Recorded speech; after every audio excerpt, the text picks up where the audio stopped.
Good evening, good evening, good evening सभी को बहुत बहुत नमस्कार। क्या हाल चाल भाई सभी के। क्लास स्टार्ट हो गया, एक बार बताना मुझे। सितांश मिश्रा, रोहित राजपूत, क्लास स्टार्ट हो गई तो एक बार बताएंगे मुझे आप।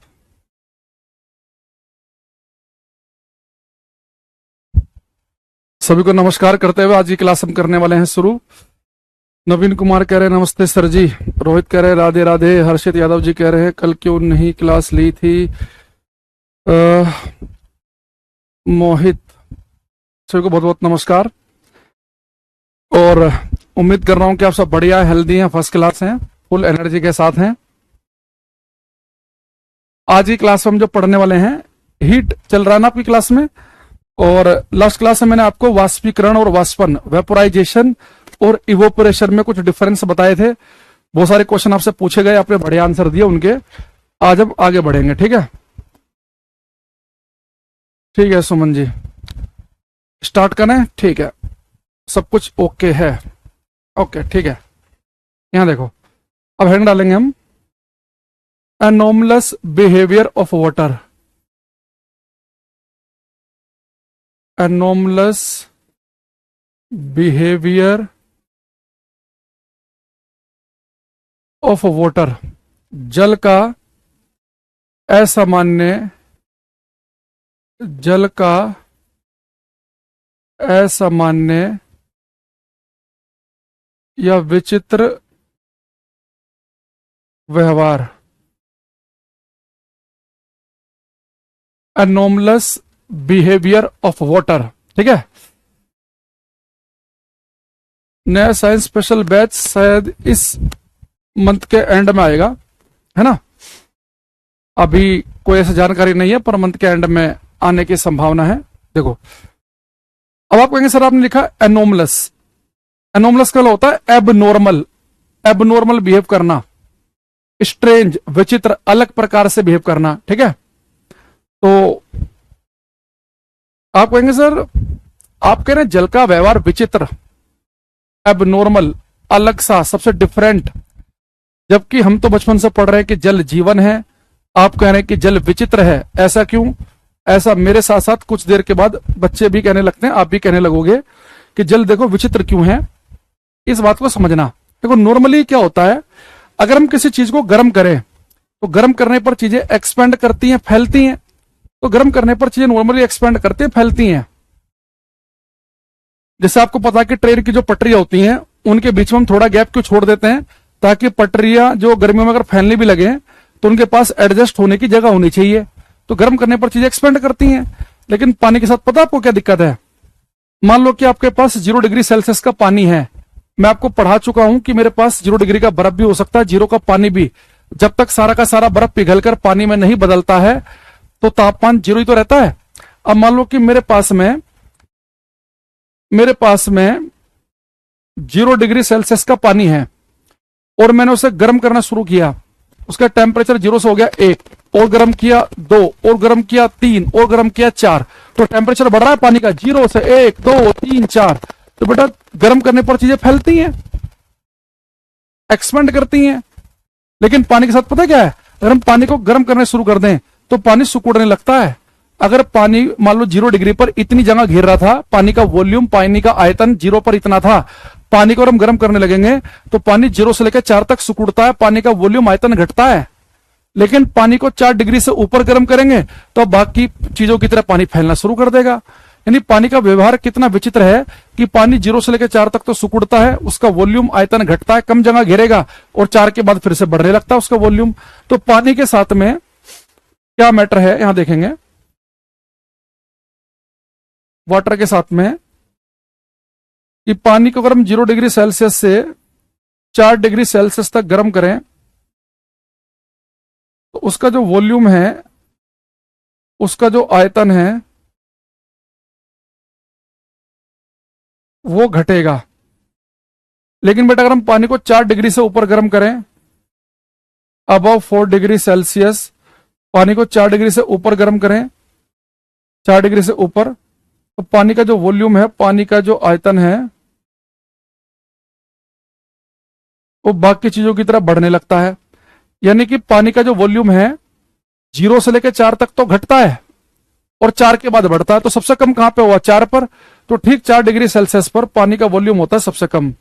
Eight 4 degree Celsius, 4 degree Celsius पर पानी का जो वॉल्यूम है, इसका जो आयतन है वो होता है मिनिमम, न्यूनतम।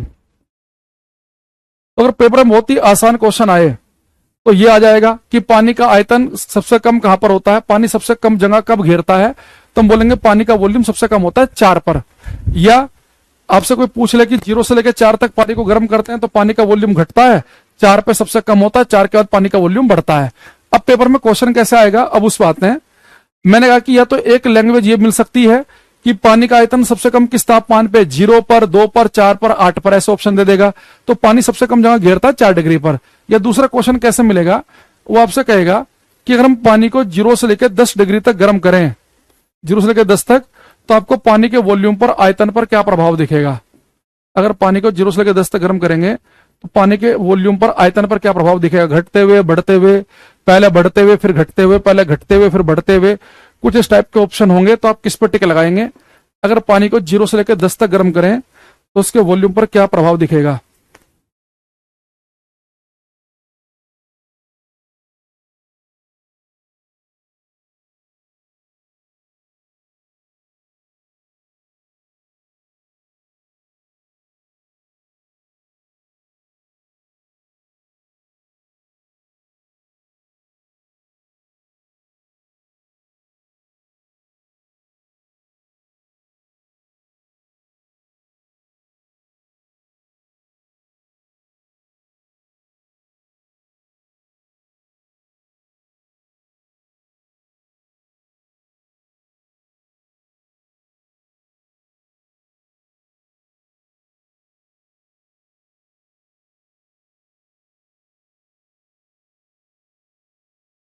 हम्म।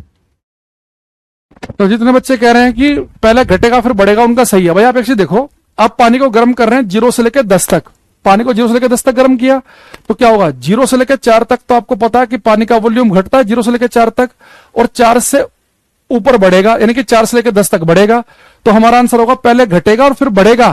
पहले घटने का मतलब है कि 4 तक घट रहा होगा 0 से लेकर 4 तक, फिर बढ़ने का मतलब है कि 4 से लेकर 10 तक बढ़ेगा। तो हमारा आंसर होगा पहले घटेगा, फर्स्ट डिक्रीजेज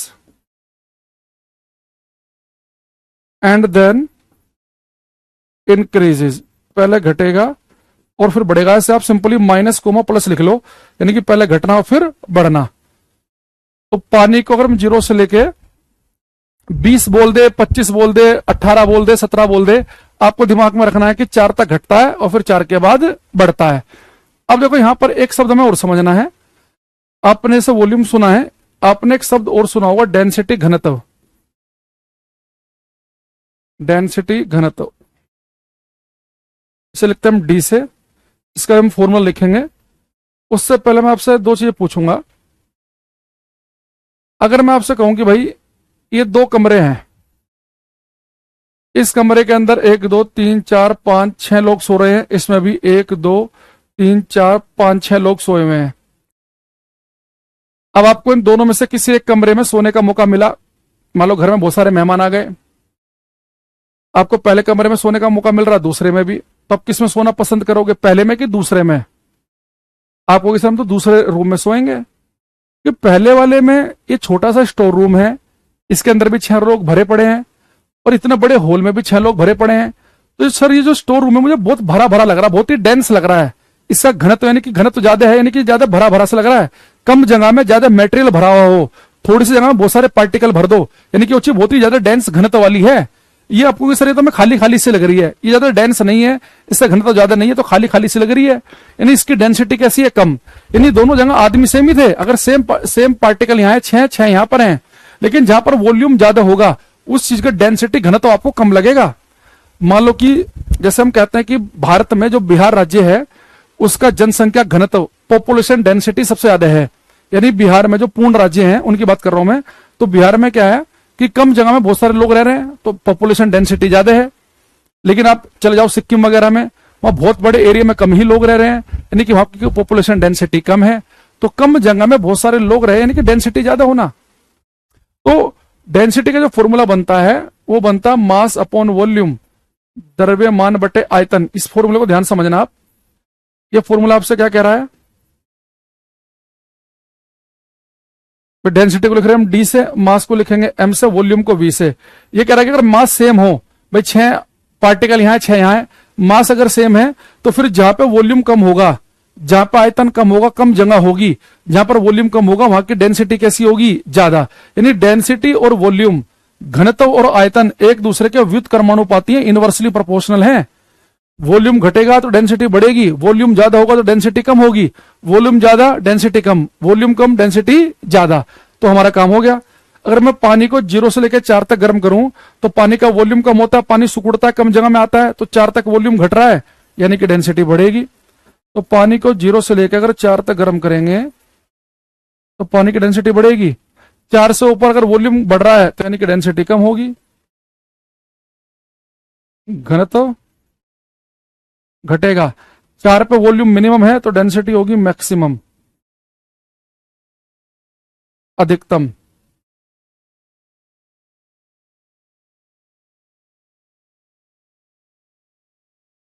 तो डेंसिटी मैक्सिमम किस तापमान पे होती है, क्वेश्चन कई बार आ चुका है पेपर में, ये इंपॉर्टेंट है, ध्यान रखना, ठीक है। अच्छा एक काम और करना, आप दोनों याद मत करना। जैसे मैंने खुद वॉल्यूम वाला याद किया हुआ है कि वॉल्यूम पहले घटता है और फिर बढ़ता है, तो पहले का मतलब 4 तक वॉल्यूम घटेगा फिर बढ़ेगा। तो अभी केवल वॉल्यूम वाला याद रखो, आयतन वाला, कि जब पानी को गर्म करेंगे 4 तक वॉल्यूम घटेगा फिर बढ़ेगा, पहले घटेगा फिर बढ़ेगा। लेकिन पेपर में अगर डेंसिटी आ गया, घनत्व आ गया, तो आप क्या करना, कॉपी में साइड में लिख लेना कि भाई मैंने तो वॉल्यूम याद किया था कि वॉल्यूम पहले घटता है फिर बढ़ता है। पेपर में अगर डेंसिटी पूछ ली तो वहीं की वहीं उल्टा कर देना, यानी कि डेंसिटी पहले बढ़ेगी और फिर घटेगी। रट्टा मत मारना। एक चीज याद कर लो कोई से भी, जैसे वॉल्यूम याद कर लो कि वॉल्यूम पहले घटता है फिर बढ़ता है, घटता है बढ़ता है, माइनस कोमा प्लस, तो वॉल्यूम पहले घट रहा बढ़ रहा है। डेंसिटी का आ गया तो बोलेंगे डेंसिटी पहले बढ़ेगी फिर घटेगी, क्योंकि उल्टा रिलेशन होता है इनमें। तो 4 तक डेंसिटी बढ़ती है, 4 के बाद घटती है। 4 पे वॉल्यूम मिनिमम है तो 4 पे डेंसिटी मैक्सिमम होगी।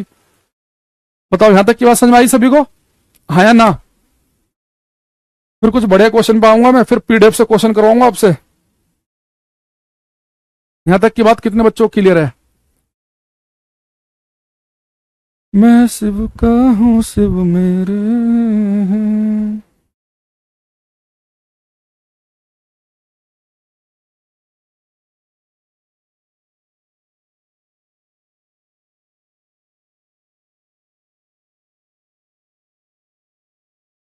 अरे जब बच्चा लेट आ गया, good evening, good morning, good afternoon बोलते हैं, भाई टाइम से आया करो क्लास में।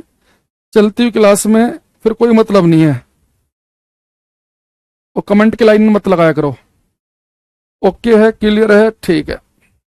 चलो तो एक दो कॉन्सेप्ट और समझ लो, फिर उसके बाद में पीडीएफ से क्वेश्चन कराऊंगा मैं, और कॉन्फिडेंस आपको भी और मुझे भी उसी से ही आता है। देखो अब यहां पे एक चीज देखो, मैंने पानी को गर्म किया 0 से 1 2 3 4। तो आपको पता है कि जब पानी को हम 0 से लेकर 4 तक गर्म करते हैं तो उसका वॉल्यूम तो घटता है। तो 0 से बेटा 4 तक आप कहेंगे सर वॉल्यूम घटता है। अगर मैं 4 से 0 की तरफ आऊं, पानी 4 डिग्री पे ठंडा किया 3 डिग्री, और ठंडा किया 2, और ठंडा किया 1, 0 पे जमा ही दिया। यानी जब पानी ठंडा होते होते जमने की तरफ आता है तो क्या होगा भाई, 0 से लेकर 4 तक वॉल्यूम घट रहा है तो 4 से 0 की तरफ वॉल्यूम बढ़ेगा। यानी जिस समय बेटा पानी जमने लगता है ना, बर्फ बनने लगती है, तो पानी को ज्यादा जगह चाहिए होती है। अगर वही पानी का अगर आप बर्फ बनाने लगो, पानी को जमाने लगो, तो पानी का वॉल्यूम बढ़ता है, पानी को ज्यादा स्पेस चाहिए।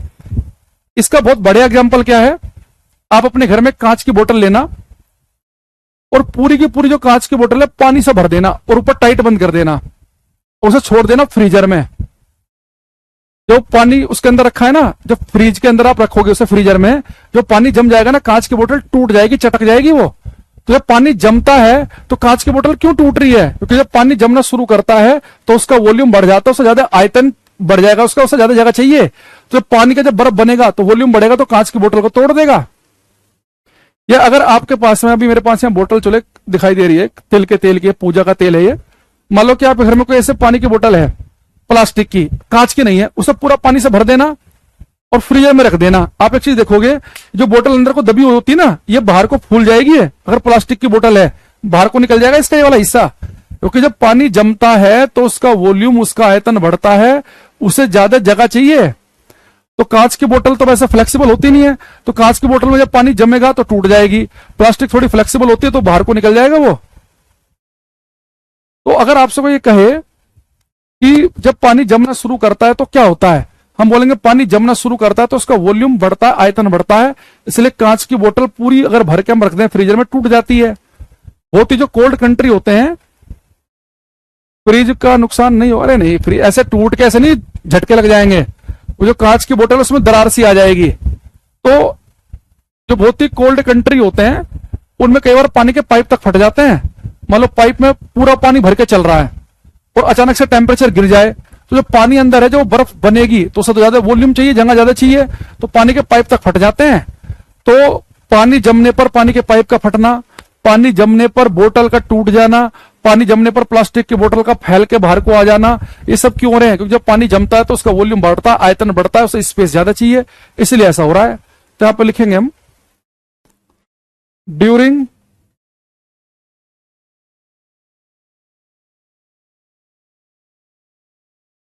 freezing of water, during freezing of water, during freezing of water, its volume increases. During freezing of water, its volume increases. बर्फ के जमने के दौरान, सॉरी, पानी के जमने के दौरान, पानी के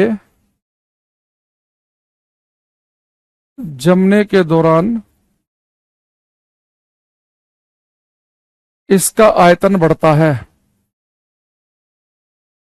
इसका यानी कि पानी का, इसका आयतन बढ़ता है। जब बेटा पानी जमेगा तो वॉल्यूम बढ़ेगा। अच्छा, बिहार में एक पेपर में ठीक इसका उल्टा क्वेश्चन आ गया था।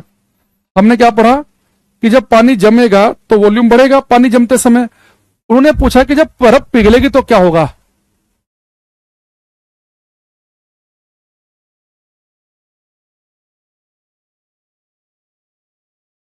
सर जी, जो ऑरेंज आइसक्रीम आती है जब वो पिघल जाती है तो उसका ना के बराबर जूस रह जाता है, वो किस कारण होता है? देखो, एक बच्चे ने पूछा है, यहाँ पे आ जाओ। देखो बेटा, देखो मैंने आपसे क्या कहा कि जब पानी जमेगा, पानी जमते समय वॉल्यूम बढ़ता है।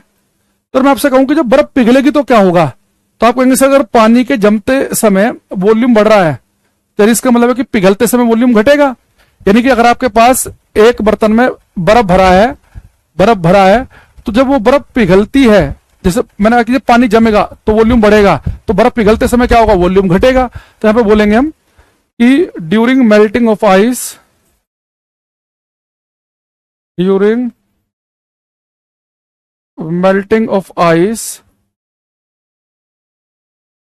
Its volume decreases. तो समझिए बेटा, जो आइसक्रीम वाला पूछ रहा था, वो जब बर्फ पिघलती है ना तो वॉल्यूम घटता है, तन घटता है, कम जगह में ही एडजस्ट हो जाएगी सारी चीज। बर्फ के पिघलने के दौरान, बर्फ के पिघलने के दौरान,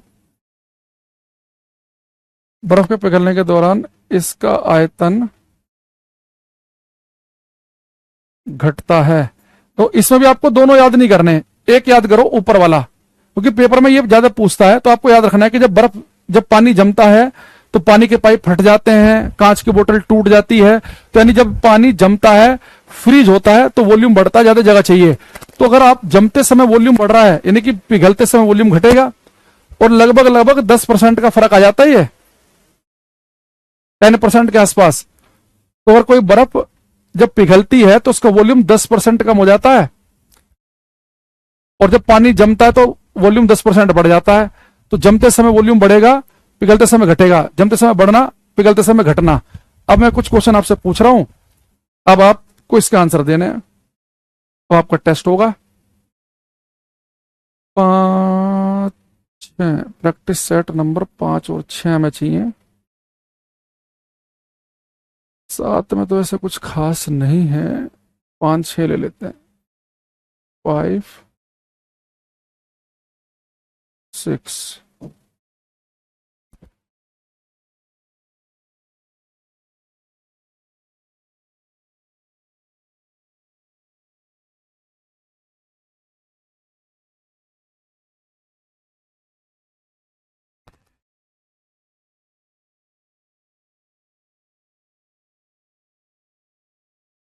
शुरुआत कर रहे हैं बिल्कुल थके हुए क्वेश्चन से।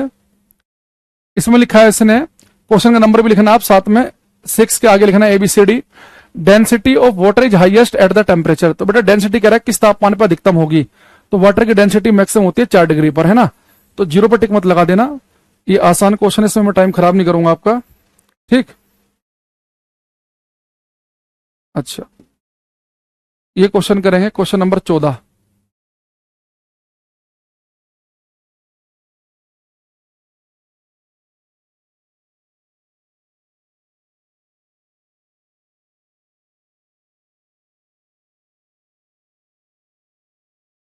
इसने कहा कि सर्दियों में कभी कभी पानी ले जाने के लिए उपयोग किए जाने वाले धातु पाइप फट जाते हैं, ऐसा क्यों है। बेटा धातु पाइप क्यों फट जाते हैं, क्या वजह है उसकी, जो पानी लेके जाते हैं। तो उसने लिखा पहला ऑप्शन है कि water expand when it freeze. बेटा जब पानी एक्सपेंड करता है, जब वो जमता है, पानी जब जमता है, पानी जब जमता है तब फैलता है। वजह क्या है कि पानी एक्सपेंड करता है, वाटर एक्सपेंड करता है, इसका वॉल्यूम बढ़ जाता है जब फ्रीज करते समय। तो पानी के पाइप क्यों फटते हैं, पानी जमेगा तो वॉल्यूम आयतन क्या होगा, बढ़ेगा, ठीक है।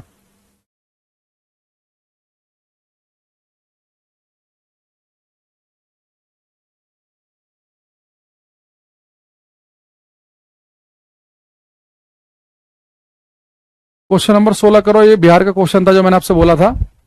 नवीन, कोमल, खुशी, उजाले, रोहित, कृपेश, बालाजीत, एम के ध्यान, सुमंदे, रक्षा, आशीष, सुमन, प्रीति, नितिन, रोली, पूजा, अक्षय, शुभांगी, स्नेहा, सबका ठीक आंसर है, बहुत बढ़िया, बहुत बढ़िया, गुड। इसने लिखा है कि व्हेन आइस मेल्ट, जब बर्फ पिघलती है तब। तो कह रहा है कि जब आइस पिघलती है तो क्या होगा। देखो आपने याद किया क्या था, पानी जब जमता है तो पानी के पाइप फाड़ देता है, पानी जमता है तो वॉल्यूम बढ़ता है। जमते समय हमने याद किया जमने का, कि पानी जमेगा कांच की बोतल टूटेगी, पानी जमेगा तो पाइप फटेंगे। तो जमते समय वॉल्यूम बढ़ता है तो पिघलते समय घटेगा। तो 16वें का आंसर भी क्या आएगा, बी ऑप्शन आएगा। तो 16 का आएगा बी। देखो इसने शहरा खातून ने ए लिख दिया, वैशाली ने सी लिख दिया इसका। भाई आपको हमने क्या बताया, और बेटा मास में तो कोई फर्क पड़ता ही नहीं है। कोई चीज 1 किलो की है, पिघलने के बाद भी उसका द्रव्यमान 1 किलो रहेगा, तो मास में तो फर्क पड़ता ही नहीं है जमने या पिघलने से। भाई आप एक चीज बताओ, जो आपको बताया कि जब पानी जमता है तो पानी के पाइप फाड़ देता है, बोतल तोड़ देता है, जमते समय वॉल्यूम बढ़ता है, लिखवाया मैंने स्पेशली, और पिघलते समय वॉल्यूम घटता है, ये भी लिखवाया है, और 10% का फर्क आ जाता है, ये भी बताया है। उसके बाद भी गलत कर दे रहे हो आप लोग, गलत बात है ये तो। क्वेश्चन नंबर 17 करो।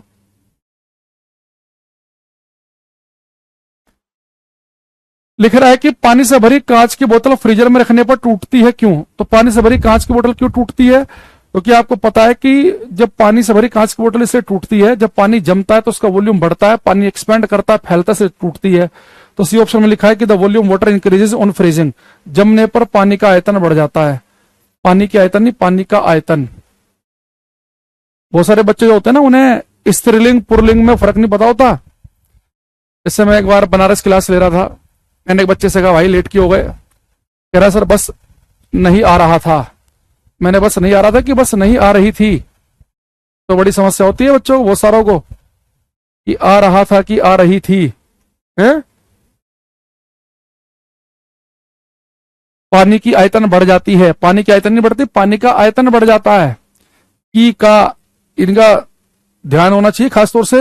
वो तो आपका ऑब्जेक्टिव पेपर है इसलिए आप बच जाओगे, अगर सब्जेक्टिव पेपर हो लिखना हो जहां पे, वहां समस्या पैदा हो जाएगी।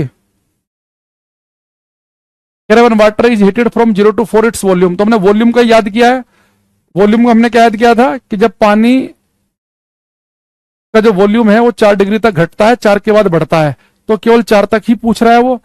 तो पानी को अगर हम 0 से लेकर 4 तक गर्म करेंगे तो इसका वॉल्यूम घटेगा। अगला आ गया 0 से लेकर 10 तक, तो वॉल्यूम याद करके गए हम, पहले घटेगा फिर बढ़ेगा। तो आंसर क्या होगा, डी ऑप्शन। तो मैंने जान पूछ के जल्दी जल्दी क्वेश्चन किए हैं, क्योंकि क्वेश्चन सारे के सारे डायरेक्ट हैं, तो टाइम खराब करने का कोई फायदा नहीं है। अगर ऐसा होता कि किसमें आपको दिमाग लगाना पड़ता तो थोड़ा समय देता भी मैं आपको, तो सारे क्वेश्चन आसान थे, ठीक है।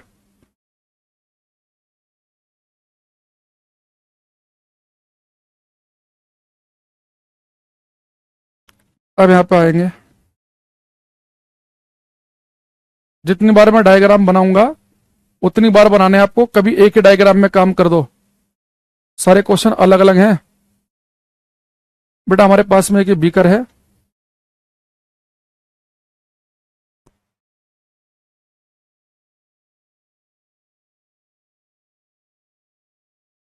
एक बीकर है, इसके अंदर भरा हुआ है पानी। पानी पानी रे चप्प चप्प चरखा चले।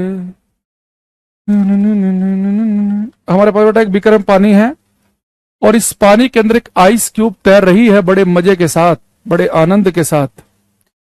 आनंद कर भगवान की जय। देखो अभी हमारे पास एक बीकर था, बीकर में आइस क्यूब तैर रही थी। जब ये आइस क्यूब तैर रही है तो पेपर में क्वेश्चन आता है कई बार कि तैरती हुई बर्फ का कितना हिस्सा पानी के अंदर होता है, कितना होता है बाहर। तो आपको चीज ध्यान रखनी है, जब कोई बर्फ तैर रही होती है तो उस तैरती बर्फ का 90% हिस्सा अंदर होता है, 10% होता है बाहर। 90% का मतलब कि 9/10 पार्ट, 10 में से 9 हिस्सा अंदर होगा और 10 में से 1 हिस्सा होगा बाहर, 1/10। ठीक है, तो जब कोई बर्फ तैर रही होगी तो 10% हिस्सा बाहर होता है, 90% रहता है उसका अंदर। ये हो गया पहला क्वेश्चन। दूसरा, इसका भी हम क्या करेंगे,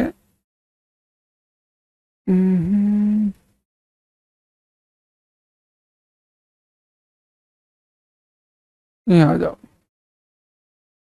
कॉपी पेस्ट टेक्नोलॉजी का पूरा फायदा उठाते हुए अब बेटा हमारा क्वेश्चन आपसे ये है कि मेरे पास में ये बीकर है, इसके अंदर एक आइस क्यूब तैर रही है, और जिस समय आइस क्यूब तैर रही थी, ये क्वेश्चन आपको बताना बहुत इंपॉर्टेंट क्वेश्चन है, पेपर में टपक सकता है, ध्यान रखना। तो इसमें एक आइस क्यूब तैर रही है, तो तैरते समय जो लेवल है वाटर का बीकर के अंदर वो यहां तक है। पेपर में क्वेश्चन आता है कि एक बीकर में आइस क्यूब तैर रही है, तो तैरते समय मान लो कि लेवल यहां तक है। जब ये बर्फ पिघल के पूरा पानी बन जाएगी तो वाटर का लेवल बढ़ेगा घटेगा कि सेम रहेगा, ये आपको बताना है।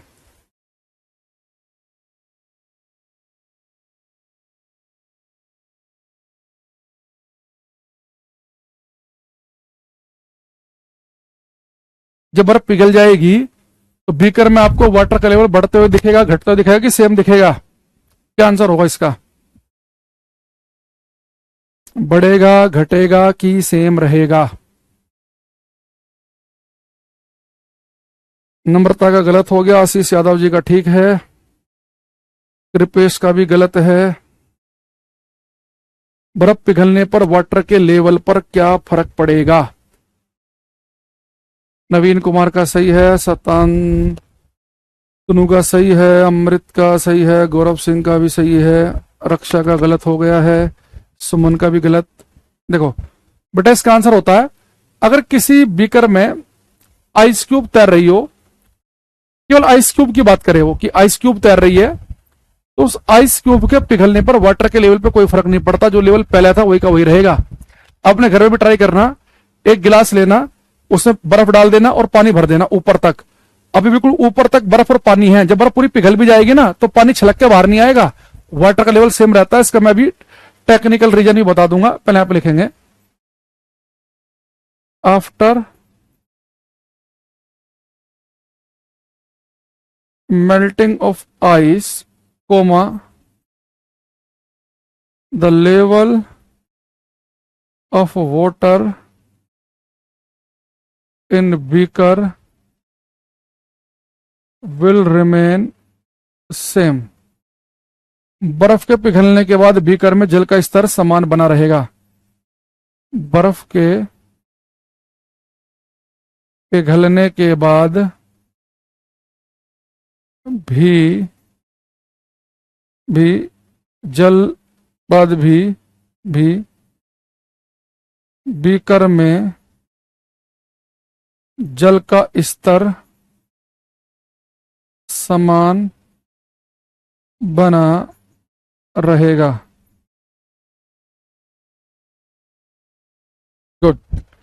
बच्चों को पढ़ाई करा दें, फिर मिलते हैं, ठीक है, बाय। बर्फ के पिघलने के बाद भी बीकर में जल का स्तर समान बना रहेगा, ठीक है, पिघलने के बाद भी सेम रहेगा। अब आप कहेंगे जी सेम क्यों है ये, यहां आ जाओ, देखो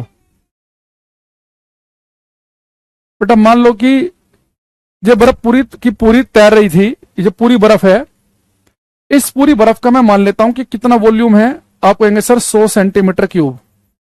मैंने 100 मान लिया। जब ये बर्फ तैर रही होगी तो उसका 90% हिस्सा अंदर होता है, नहीं, अंदर कितना वॉल्यूम होगा, 90 सेंटीमीटर क्यूब, और बाहर कितना होगा, 10 सेंटीमीटर क्यूब। आप कहोगे सर कोई दिक्कत नहीं, यानी जो अंदर बर्फ है उसने कितना वॉल्यूम घेर रखा है, पानी के अंदर कितना स्पेस उसने घेर रखा है, 90 सेंटीमीटर क्यूब का घेर रखा है। यानी जब ये बर्फ है तो अंदर 90 हिस्सा है, बाहर 10 है, अंदर जो स्पेस घेर रखा है वो 90 सेंटीमीटर क्यूब का है। और आपको पता है कि जब पूरी की पूरी बर्फ पिघल जाएगी, तो जब बर्फ पिघल जाती है तो मैंने कहा था कि जमते समय तो वॉल्यूम बढ़ता है, पाइप के पानी के पाइप फट जाते हैं, लेकिन पिघलते समय तो वॉल्यूम घटता है 10%। यानी इसका पूरा वॉल्यूम 100 सेंटीमीटर क्यूब है, लेकिन जब सारी की सारी बर्फ पिघल के पानी बन जाएगी तो उसका टोटल वॉल्यूम 90 सेंटीमीटर रह जाएगा। यानी सारा बर्फ पानी बन के अंदर कितना ऐड होगा, 90 सेंटीमीटर क्यूब। अभी भी अंदर कितना ऐड है, 90 सेंटीमीटर क्यूब ही है। यानी जब ये बर्फ थी तब इसने अंदर कितनी जगह घेर रखी थी, 90 सेंटीमीटर क्यूब। 10 तो बाहर थी, अंदर 90 सेंटीमीटर क्यूब घेर रखी थी। जब पूरा बर्फ पिघल के पानी बन जाएगा तब उसका वॉल्यूम वैसे ही 10% घट के 90 ही रह जाएगा। तो जितनी जगह पहले घेर रखी थी अभी भी उतनी घेर रखी है, तो वाटर का लेवल ना बढ़ेगा ना घटेगा, सेम रहेगा।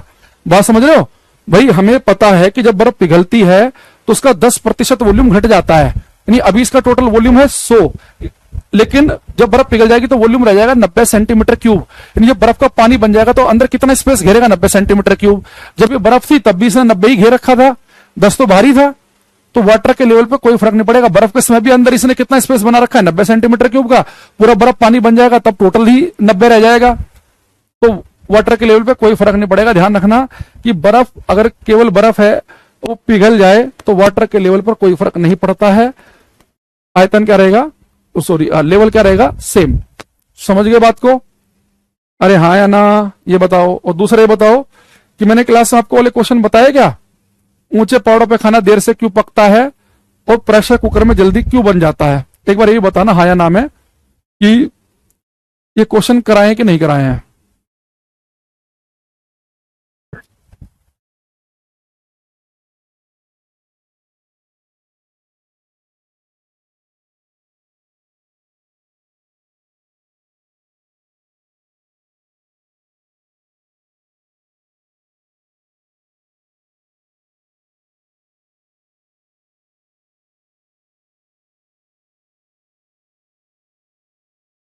नहीं बताए हैं?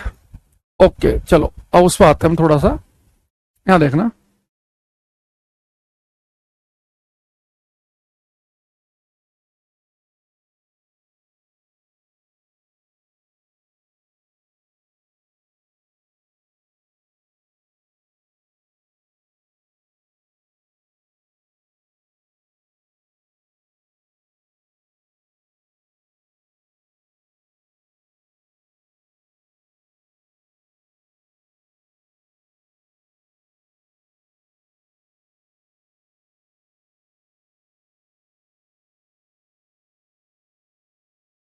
ये बेटा हमारा ये समुद्र देवता है, ये धरती माता है, और धरती के ऊपर एक पहाड़ है, ठीक है। अब आप सबको पता है कि समुद्र तल पर जब मान लो हम खड़े हैं तो हमारे ऊपर जो है ना एटमॉस्फेरिक प्रेशर, वायुमंडलीय दाब काम करता है। भाई जो वायुमंडल है, जो एटमॉस्फेयर है, वो गैसों से मिलकर बना है, तो हमारे ऊपर जो है ना ये जो गैस है इनका एक प्रेशर काम करता है, तो हम कहते हैं एटमॉस्फेरिक प्रेशर, वायुमंडलीय दाब, ठीक। अच्छा, अब जो समुद्र तल पे व्यक्ति खड़ा है उसके ऊपर जो एटमॉस्फेरिक प्रेशर काम करता है, वायुमंडलीय दाब काम करता है, एक वायुमंडलीय दाब होता है 101 325 पास्कल के बराबर। प्रेशर को किस में नापते हैं हम? पास्कल में। तो अगर कोई आपसे पूछे कि भाई समुद्र तल पे एक व्यक्ति खड़ा है तो उसके ऊपर कितना प्रेशर काम करेगा, तो हम बोलेंगे उसके ऊपर काम करेगा 1 एटमॉस्फेरिक प्रेशर, एक वायुमंडलीय दाब। और 1 एटमॉस्फेरिक प्रेशर को मैं सब लिखते हैं पीटीएम, जो मैंने यहां पे लिखा ना, ये एटमॉस्फेरिक प्रेशर। एक वायुमंडलीय दाब होता है 101 325 पास्कल के बराबर। इसे बिल्कुल पिन कोड की तरह याद रखना, 101 325 पास्कल। ये है 1,01,325। तो बहुत सारे बच्चे ऐसे याद कर लेते हैं कि एक वायुमंडलीय दाब लगभग 1,00,000 पास्कल के बराबर है, लेकिन पेपर में वो एग्जैक्ट वैल्यू ही पूछता है। आप अपने दिमाग में रख सकते हैं ये बात को कि एक वायुमंडलीय दाब 1,00,000 पास्कल के आसपास है और एग्जैक्ट वैल्यू क्या है 101,325 पास्कल। अच्छा, अगर आपसे मैं पूछूं कि हम समुद्र तल में अंदर की तरफ जाने लगे तो प्रेशर बढ़ेगा या घटेगा, तो आप कहेंगे सर सीधी सी बात है, समुद्र तल में अंदर जाएंगे तो प्रेशर बढ़ेगा। एक बच्चा यहाँ पे बैठा है, उसके ऊपर केवल इतनी ऊंचाई तक का पानी का ही दाब पड़ेगा, इतना ऊंचाई का पानी ही दाबेगा उसे। जो यहाँ पे बैठा है उसे इतनी ऊंचाई तक का पानी पुश करेगा, दबाएगा, तो यहाँ पे प्रेशर ज्यादा होगा। यानी जैसे जैसे हम समुद्र में अंदर जाते हैं तो प्रेशर बढ़ता है, गहराई में जाने पर प्रेशर की वैल्यू बढ़ती है। लेकिन अगर मैं आपसे पूछूं कि ऊंचे पहाड़ों पर हम जाएं, समुद्र तल से ऊंचे पहाड़ों की तरफ जाएं, तो प्रेशर जो है जितना सी लेवल पे था उतना ही रहेगा, ऊपर जाने पर घटेगा या बढ़ेगा? ऊपर जाने पे क्या होता है, समुद्र तल से ऊपर जाते समय प्रेशर बढ़ता है, घटता है कि सेम रहता है? अगर आपको क्या आंसर होगा इसका?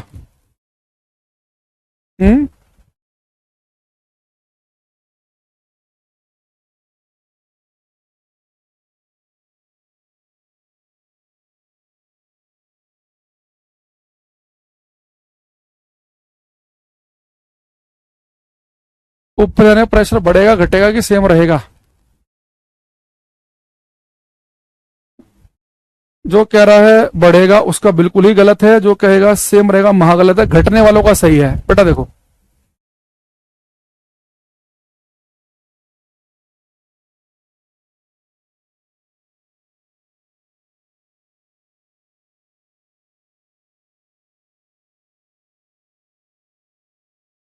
ये धरती माता है, ये धरती माता के चारों तरफ वायुमंडल है जो गैसों से मिलकर बना है, एटमॉस्फेयर।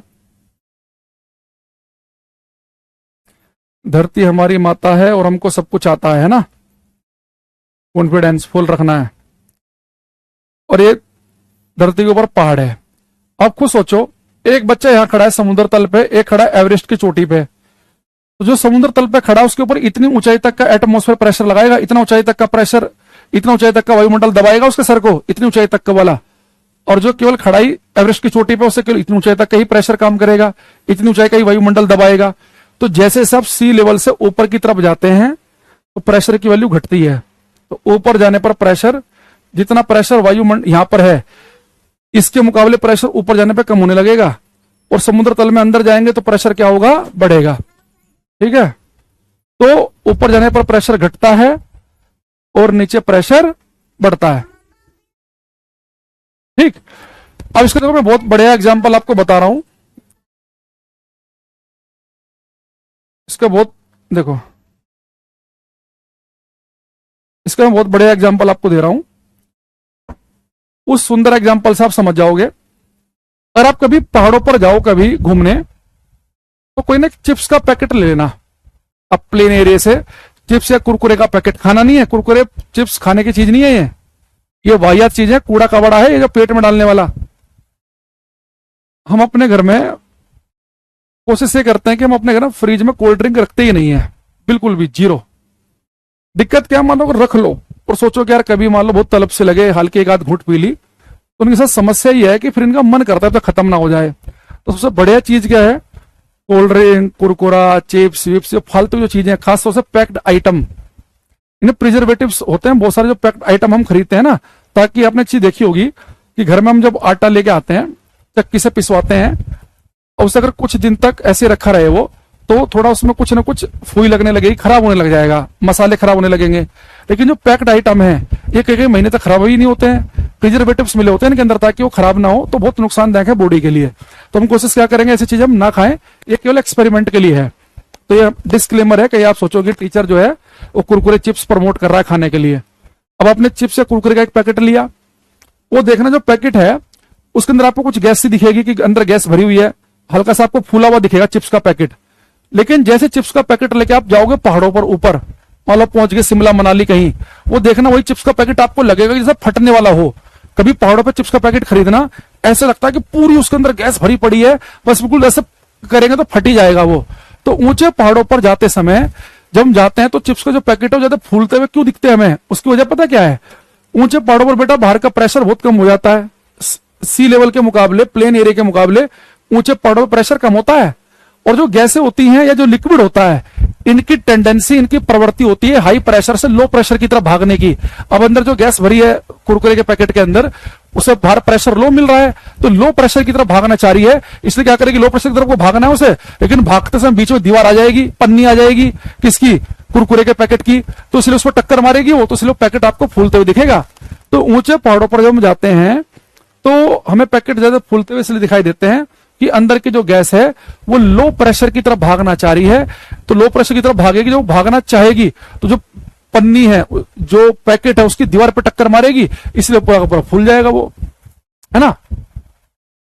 हाँ, फ्लाइट में भी, अगर आप फ्लाइट में भी जाओ, फ्लाइट में भी आपने देखा होगा कि ऊंचे से हम ऊंचाई पे जाते हैं तो प्रेशर लो रहता है, तो वहां पर भी आपको पैकेट ज्यादा फूला हुआ दिखेगा।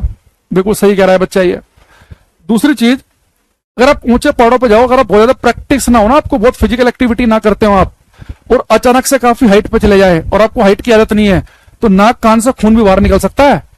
कई बार एक ग्रुप जाता है ट्रैकिंग करने, ऊंचे पहाड़ों पे ट्रैक कर रहा है, पहाड़ों पे चढ़ाई कर रहा है, तो ग्रुप में से एक दो बच्चे ऐसे होते हैं कि नाक से ब्लड बाहर निकलने लगता है कि ऊंचे पहाड़ों पे गए, वहां तो प्रेशर लो है।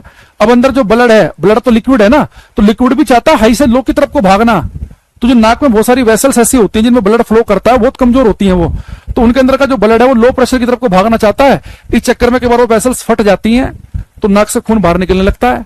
तो ऊंचे पहाड़ों पर नाक से खून क्यों बाहर निकलने लगता है? ऊंचे पहाड़ों पर पैकेट क्यों फूल जाते हैं? कोई आपसे पूछे तो बोल देना, क्योंकि उसकी वजह है कि ऊंचे पहाड़ों पर बाहर का प्रेशर लो होता है और लिक्विड की टेंडेंसी होती है, गैस की टेंडेंसी होती है लो प्रेशर की तरफ को भागने की। इसलिए ब्लड बाहर निकलना चाह रहा है या गैस भी बाहर की तरफ निकलना चाह रही है, इसलिए तो नस फट जाएगी या फिर क्या होगा? पैकेट फूल जाएगा।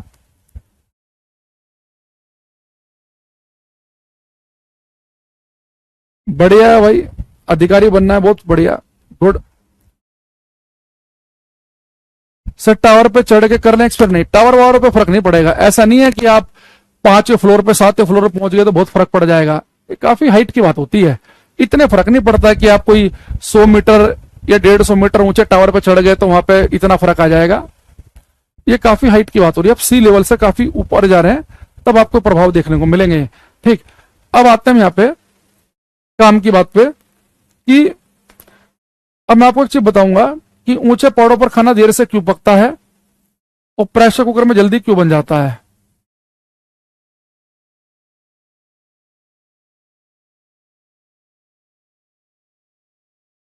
देखो यहां ध्यान समझेंगे।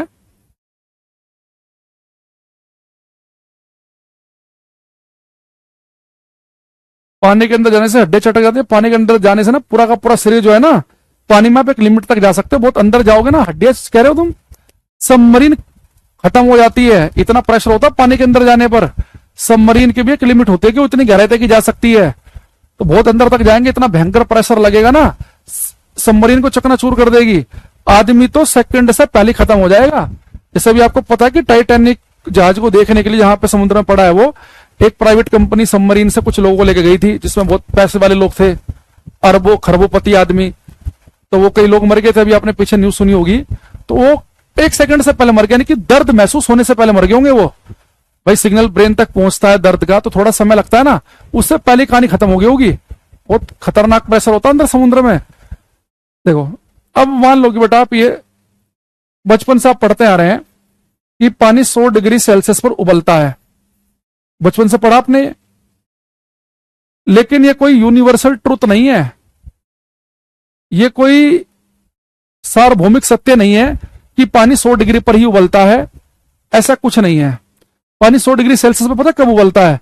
अगर 1 एटमॉस्फेरिक प्रेशर हो, एक वायुमंडलीय दाब हो, एक वायुमंडलीय दाब यानी कि दाब कितना हो 101 325 पास्कल, इस प्रेशर पर पानी उबलता है 100 डिग्री पर।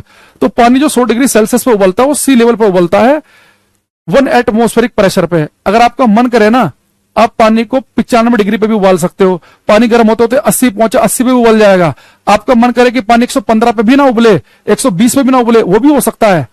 तो पानी कोई जरूरी नहीं कि 100 पर ही उबलता है, पानी 100 डिग्री पर उबलता है, लेकिन 1 एटमॉस्फेरिक प्रेशर पर, एक वायुमंडलीय दाब पर। अगर आप ऊंचे पहाड़ों पर जाओगे तो बेटा ऊंचे पहाड़ों पर क्या होता है कि प्रेशर की वैल्यू होती है कम, जितना प्रेशर यहां पर है ये उससे कम प्रेशर होगा। तो प्रेशर के कम होने से क्या होता है कि जो बॉइलिंग पॉइंट है, जो क्वथनांक है, इसकी वैल्यू भी घट जाती है। तो प्रेशर कम होने से बॉइलिंग पॉइंट की वैल्यू घटने का मतलब यह है कि पानी 100 डिग्री पर ना उबलकर 100 से नीचे ही उबलने लगेगा। ठीक है, यहां पे क्या होगा, water boils below 100 degree Celsius.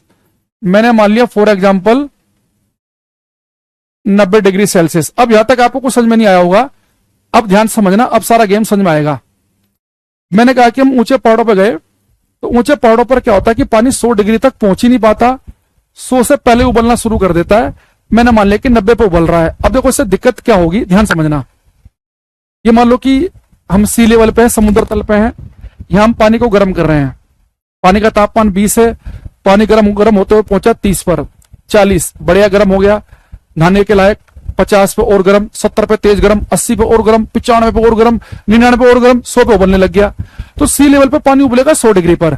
और पानी के उबलने के साथ में दिक्कत यह है कि अब उसका तापमान नहीं बढ़ेगा, अब जो भी हीट देंगे केवल उसकी भाप बनाएगा, ये हम पढ़ चुके हैं। तो सी लेवल पर जो पानी में खद्दे लग रहे हैं, जो पानी उबल रहा है, उसका टेम्परेचर 100 डिग्री है। अब आप चले गए पहाड़ पर, यहां पहुंच गए, पानी आपने गर्म किया 20, 30, 40 बढ़िया गुनगुना पानी, 50 गर्म, 60 गर्म, 70 तेज गर्म, 80 और गर्म, 85 और गर्म, 90 पहुंचा, उबलने लग गया। अगर पानी ने एक बार उबलना शुरू कर दिया, अब दिक्कत क्या है कि उसका टेम्परेचर बढ़ ही नहीं सकता। आप तो जो भी हीट देंगे केवल भाप बने के उड़ जाएगा पानी। यानी जो पानी पहाड़ों पर उबल रहा है उसका टेम्परेचर 100 डिग्री है, जो प्लेन एरिया में उबल रहा है उसका टेम्परेचर 100 डिग्री है। अब एक आलू मैंने डाला 100 डिग्री के पानी में, एक डाला 90 डिग्री में, आलू जल्दी कहां गलेगा, 100 में कि 90 में? आप कहेंगे सर एक ये आलू जो है 100 डिग्री के पानी से हीट खींच रहा है, ये 90 डिग्री वाले से खींच रहा है, इसके लिए तो ठंडा ही पानी हो गया इसके मुकाबले, तो यह आलू जल्दी गलेगा या देर में गलेगा? तो ऊंचे पहाड़ों पर खाना देर से इसलिए पकता है क्योंकि वहां पानी 100 पे पहुंच ही नहीं पाता, उससे पहले ही उबलना शुरू कर देता है। और पानी का उबलना इंपॉर्टेंट नहीं है, वो किस तापमान पर है वो इंपॉर्टेंट है। ये मैं सोचना सर पानी जल्दी उबल गया खाना जल्दी बन जाएगा, अरे पानी अगर मान लो मैं उबाल दूं 25 डिग्री पे ही, तो पूरी जिंदगी खाना नहीं बनेगा उसमें। तो पहाड़ों पर दिक्कत क्या आती है कि पानी गर्म होते होते होते होते होते 100 तक भी नहीं पहुंच पाया, पहले ही उबाल आ गया। और उबाल आने से नेगेटिव पॉइंट क्या है कि उबाल आ गया, टेम्परेचर बढ़ेगा ही नहीं, तो यहाँ तापमान 90 से ऊपर नहीं जाएगा, यहाँ 100 से ऊपर नहीं जाएगा। तो ऊंचे पहाड़ों पर खाना देर से इसलिए पकता है क्योंकि वहां पानी 100 तक पहुंचता ही नहीं है, 100 से पहले ही उबलना शुरू कर देता है। अगर किसी ने उबलना शुरू कर दिया यानी उसका तापमान बढ़ेगा ही नहीं, उस पानी के पास ज्यादा हीट होगी ही नहीं। हाँ, समुद्र के अंदर घुसेंगे तो वो भी बताएंगे, प्रेशर प्रेशर कुकर वाले कैसे समझ जाओगे वो पहले यहां पे लिखेंगे। इंग्लिश वाले बच्चे उतार लेना, हिंदी वाले लिखेंगे। ऊंचे पहाड़ों पर खाना देर से पकता है क्योंकि वहां दाब के गिरने से क्वथनांक का मान गिर जाता है, जिससे पानी 100 डिग्री सेल्सियस से नीचे उबलने लगता है। दाब गिरने से क्वथनांक का मान गिरते से पानी 100 से नीचे उबलने लगता है। ठीक है, आर्यन पांडे नहीं, ग्रुप डी और एलपी के लिए बिल्कुल सही नहीं रहेगा बैच, ये कम पढ़ाएंगे हम उनके मुकाबले, वहां भाई ज्यादा साइंस आती है, उनके लिए साइंस स्पेशल बेस्ट बढ़िया है। लेकिन अगर आपको फिजिक्स आती है तो कुछ इस क्लास में समझ लो, कुछ हम यूट्यूब पे क्लास लेते हैं सैटरडे संडे को, वहां से क्वेश्चन कर लो। अगर आप ऐसे कर सकते हैं तो बढ़िया है। ठीक है, अच्छा अब जो बच्चे यहां पे कम समझे हैं वही वाला केस देखना, इससे आप पूरा गेम समझ जाओगे। बेटा हमारे पास में खुला बर्तन है, पतीला वतीला जिसके अंदर हमारी दादी खाना बनाती थी, ये प्रेशर कुकर है जिससे हमारी मम्मी खाना बनाती हैं।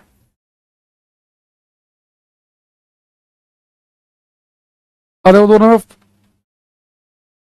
खाना प्रेशर कुकर में जल्दी क्यों बनता है वो देखना। देखो आपने बेटा मान लो कि सी लेवल पे है, समुद्र तल पे है, तो यहाँ पे आपने पानी को गर्म करना शुरू किया। आपको पता है कि सी लेवल पे जो पानी उबलता है 100 डिग्री सेल्सियस पे उबलता है। लेकिन बेटा देखो प्रेशर कुकर में क्या होगा, 9 से 10 सैटरडे संडे को लेते हैं हम कैरेविल रेलवे एग्जाम चैनल पे। हाँ नवीन कुमार उसके लिए बिल्कुल ठीक है। अब देखो, अब यहां पे एक चीज देखना कि बेटा पानी जो है सी लेवल पे उबलता है 100 डिग्री सेल्सियस पे, 100 पे उबल रहा है। लेकिन प्रेशर कुकर में क्या होगा, जब इसे आप गैस पर रखेंगे ना, जब ये पानी गर्म होगा इससे कुछ भाप निकलेंगी, वेपर निकलेंगी। लेकिन ये कुकर तो बंद है, रबड़ लगी हुई है यहाँ पे, पूरा ढक्कन बंद है, तो जो वेपर निकलेंगी इसी के अंदर इकट्ठी होती रहेंगी, यानी कि लगातार वेपर प्रेशर बढ़ता रहेगा। ऊंचे पहाड़ों में प्रेशर कम होने से बॉइलिंग पॉइंट की वैल्यू 100 से नीचे पहुंच गई थी। यहाँ प्रेशर ज्यादा है, लगातार वेपर इकट्ठी होती आ रही है अंदर ही अंदर अंदर अंदर, तो प्रेशर बढ़ने से बॉइलिंग पॉइंट की वैल्यू बढ़ेगी। तो यहाँ प्रेशर अधिक हो जाएगा, बहुत ज्यादा प्रेशर बढ़ने से बॉइलिंग पॉइंट की वैल्यू बढ़ जाएगी। बॉइलिंग पॉइंट की वैल्यू बढ़ने का मतलब है कि यहाँ पानी उबलेगा 100 से ऊपर। Water boils above 100 degree Celsius, for example 120। अब यहां समझने की कोशिश करना, अब आपको समझ में आएगा। यहां बेटा पानी गर्म हुआ 40 गर्म, 50 पे गर्म, 70 पे तेज गर्म, 80 पे और गर्म, 90 पे और गर्म, 95 पे और गर्म, 100 पे उबलने लग गया। अरे पानी 100 पे उबलने लग गया, अब इसका तापमान 100 से ऊपर जाएगा नहीं। लेकिन प्रेशर कुकर में क्या हुआ कि पानी गर्म हो रहा है, प्रेशर कुकर में 50 गर्म, 70 गर्म, 80 गर्म, 90 और गर्म, 100 और गर्म, उबला ही नहीं। 105 पानी उबला ही नहीं, 110 उबला ही नहीं, 115 पे उबला ही नहीं। अगर पानी ना उबले तापमान बढ़ता रहेगा, 118 उबला ही नहीं, 120 पे आके उबल रहा है। तो प्रेशर कुकर में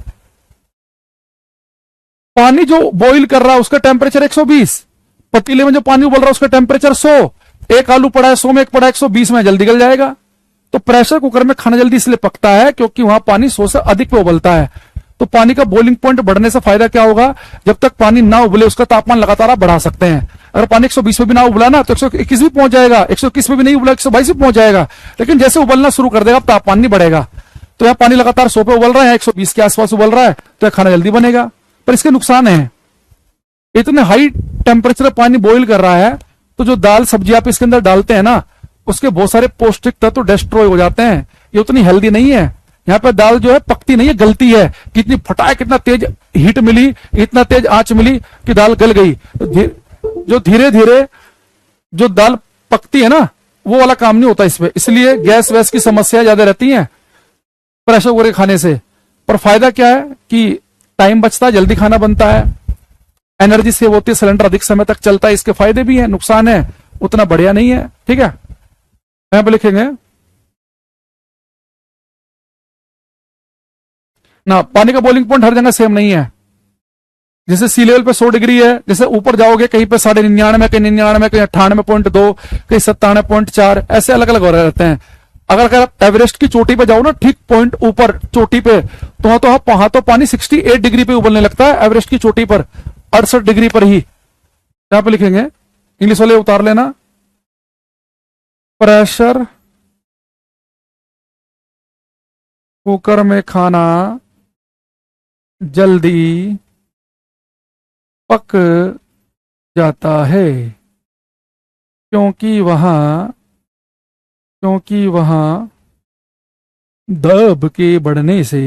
वहां दाब के बढ़ने से, क्वथनांक का मान बढ़ जाता है, जिससे पानी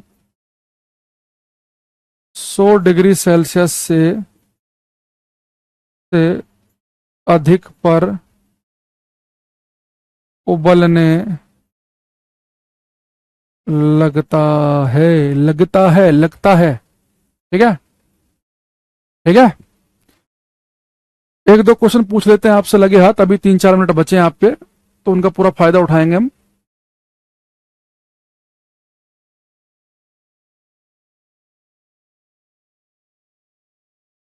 एक क्वेश्चन ही करना, 24वां।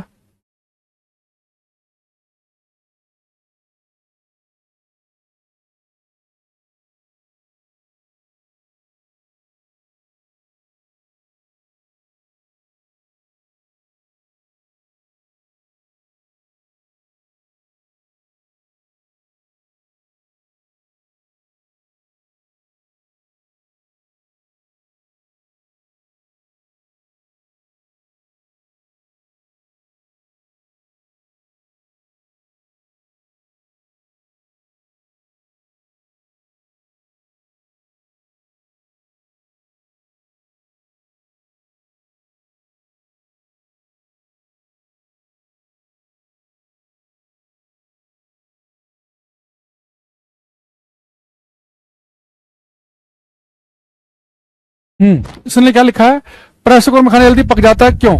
The boiling point increases due to increase in pressure. ये पहला ऑप्शन है, ठीक है, कि बॉइलिंग पॉइंट की वैल्यू बढ़ जाती है प्रेशर इंक्रीज करने से, ये सही है। प्रेशर बढ़ने से बॉइलिंग पॉइंट बढ़ता है, घटने से घटता है, ठीक है।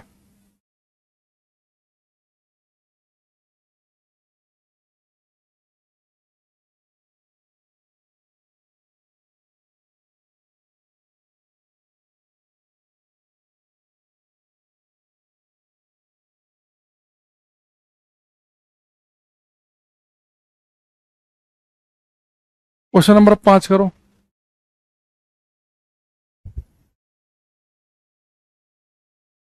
बॉइलिंग पॉइंट बढ़ाने का कोई और तरीका भी है क्या? हाँ, अभी बताएंगे, एक तरीका और है। ये कह रहा है कि क्वेश्चन नंबर 5 में ऊंचाई वाले क्षेत्रों में भोजन पकाना मुश्किल होता है, बिल्कुल ठीक बात है। एक लिख रहा है कि दाब कम होने पर, ऊंचे पहाड़ों पर दाब कम ही होता है, दाब कम होने पर पानी कम तापमान पर उबलता है, बिल्कुल ठीक है। ए भी सही है, बी भी सही, और बी जो है एक ही सही एक्सप्लेनेशन भी है। भाई ऊंचे पहाड़ों पे खाना पकता ही देर से इसलिए है क्योंकि वहां पे प्रेशर कम होता है, तो पानी 100 से नीचे उबलता है। अगर पानी 100 से पहले उबलने लग गया, अब उसका तापमान तो बढ़ेगा ही नहीं। तो दोनों सही है, बी ए का सही स्पष्टीकरण है, ठीक है। देखो, इसे अगर आपको भाई खाना जल्दी बनाना है तो प्रेशर कुकर का आप यूज कर सकते हैं, लेकिन मैंने कहा कि उसके निगेटिव पॉइंट भी है ना। एक काम और कर सकते हैं आप बॉइलिंग पॉइंट बढ़ाने के लिए, आप पानी के अंदर कोई इंप्यूरिटी, कोई अशुद्धि ऐड कर दो, जैसे कि नमक। आपने देखा होगा जो लोग अंडे वंडे खाते हैं उन्हें पता होगा कि वो कई बार अंडे उबालते समय पानी में एक चुटकी नमक मिला देते हैं। तो का पानी बिल्कुल सादा पानी है, तो बेटा सादा पानी उबलता है 100 डिग्री पर। अगर आप मान लो प्लेन एरिया में है, सी लेवल पे है, अगर आप उसके अंदर हल्का सा नमक मिला देंगे ना, इंप्यूरिटी मिला देंगे, तो नमकीन पानी 100 से थोड़े अधिक तापमान पे उबलता है। मान लो 101 या 102 पे उबलेगा, तो अंडे के लिए 100 से थोड़ा सा तापमान ज्यादा हो तो वो ज्यादा बढ़िया रहता है। तो पानी के अंदर हम थोड़ा सा अगर नमक मिला देंगे तो भी उसका बॉइलिंग पॉइंट बढ़ जाएगा, क्वथनांक बढ़ जाएगा। पानी के अंदर नमक मिलाकर भी उसका क्वथनांक बढ़ जाता है, ठीक है। तो आज के लिए हम इतना ही रखते हैं, बाकी हम मिलेंगे मंडे को। जो यूट्यूब पर आते हैं बच्चे सैटरडे संडे को, वो उनका वेलकम है। तो आज के लिए इतना ही, बाकी मिलते रहेंगे। Thank you, bye, take care everybody. पूरा 1 घंटा आज लगा हमें, है ना। Bye, thank you.